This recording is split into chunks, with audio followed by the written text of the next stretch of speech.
Tu aimerais mettre un petit peu de magie dans ta vie, te reconnecter avec une forme de spiritualité, mais tu ne sais pas par où commencer.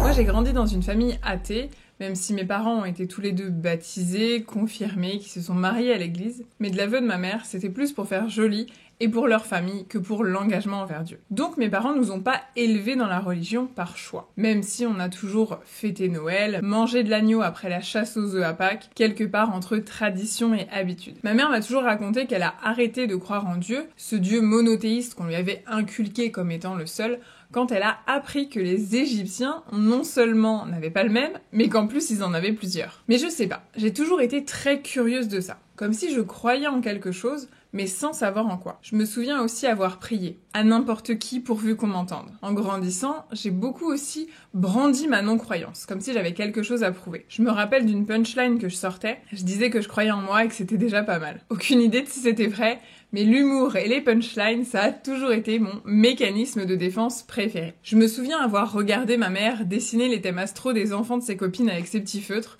parce que bon, elle avait pas astrothème dans les années 90, et je devais avoir 9 ans quand ma grand-mère d'Oléron m'a appris à faire un tirage à 12 cartes. Mais c'est surtout l'été de mes 15 ans qui est gravé dans ma mémoire. Je me souvenais toujours, elle s'amusait à me tirer les cartes, et d'un coup elle s'arrête. Elle me regarde. Elle regarde ses cartes à nouveau. Aussi théâtrale que son soleil en Sagittaire, et elle me dit toute fière qu'un brun aux yeux bleus pense à moi. J'ai dû rougir jusqu'aux oreilles parce qu'elle a éclaté de rire. Son rire mi-cristallin, mi-machiavélique, qui résonne encore en moi, même si je l'entends malheureusement plus depuis des années. Il faut avouer qu'avec le recul, je me dis qu'elle m'avait probablement juste grillé à la plage. Mais pour moi, elle restera ma mamie, dont les longs ongles en amande caressaient les cartes. Ma mamie sorcière. J'avais donc quand même un environnement avec une ouverture sur la spiritualité qui pouvait être différente des grandes religions monothéistes classiques, on va dire. Mais ce sont mes crises d'anxiété qui m'ont amené vers la méditation. Au début, évidemment, ça me semblait impossible de faire taire mon mental. Puis j'ai appris à lâcher prise. D'abord avec des méditations guidées qui sont super pour les débutants, parce qu'au lieu d'être dans nos pensées, à faire la liste des trucs qu'on devrait être en train de faire, au lieu d'avoir le cul assis sur notre coussin de méditation hors de prix qu'on a commandé au Père Noël, bah tu écoutes la personne.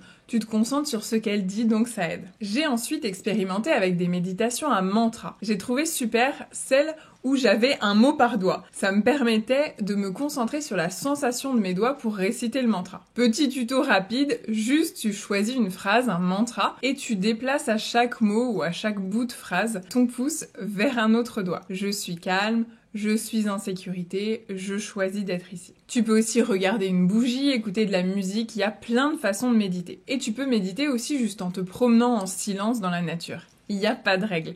Et tu vas m'entendre souvent dire ça. Je suis une ancienne juriste devenue un peu rebelle. Tu peux méditer avec des pierres, tu peux méditer avec une intention. Pour débuter avec la spiritualité, d'ailleurs, la lithothérapie et les pierres, c'est aussi très facile d'accès. Il y a plein de ressources en ligne pour trouver des pierres qui correspondent à tes besoins. Pour apaiser ton anxiété, pour la confiance en soi, pour l'amour de soi, pour réveiller le feu intérieur. Mes préférés en ce moment, ce sont la cornaline, pour me connecter à mon sacral, à mon chakra sacré, l'obsidienne pour l'ancrage et le lapis lazuli pour développer l'intuition. Tu peux aussi te procurer un bracelet en te renseignant sur les propriétés des pierres, c'est un des outils les plus simples à utiliser en spiritualité. Et si tu es dans une démarche de développement de ton intuition, tu peux te procurer un tarot ou un oracle.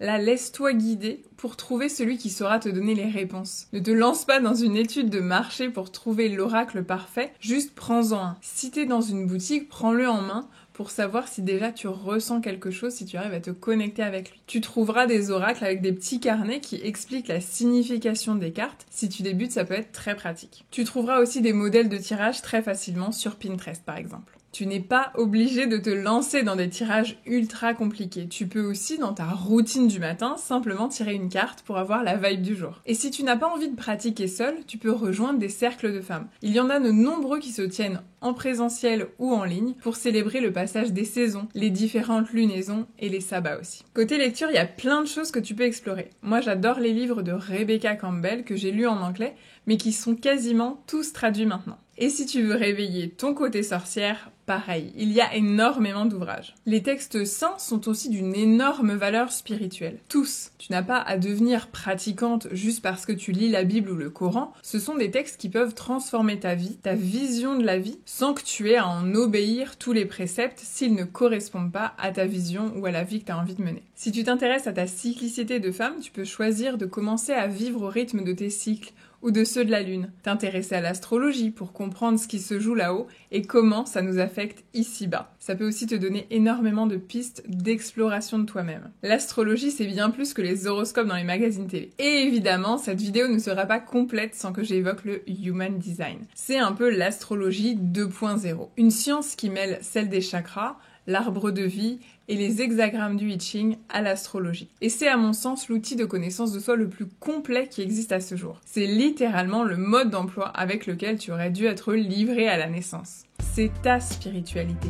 Tu peux l'adapter à ton train de vie, à ce que tu es prête à croire ou pas, et comme toi, elle peut évoluer et changer avec le temps. Dis-moi en commentaire si tu as des pratiques spirituelles que j'ai partagées ou d'autres pour qu'on puisse échanger et continuer d'avancer sur nos chemins en apprenant les unes des autres. Like cette vidéo si elle t'a plu et pense à t'abonner pour ne pas rater les prochaines. Et je te dis à très vite dans une prochaine vidéo.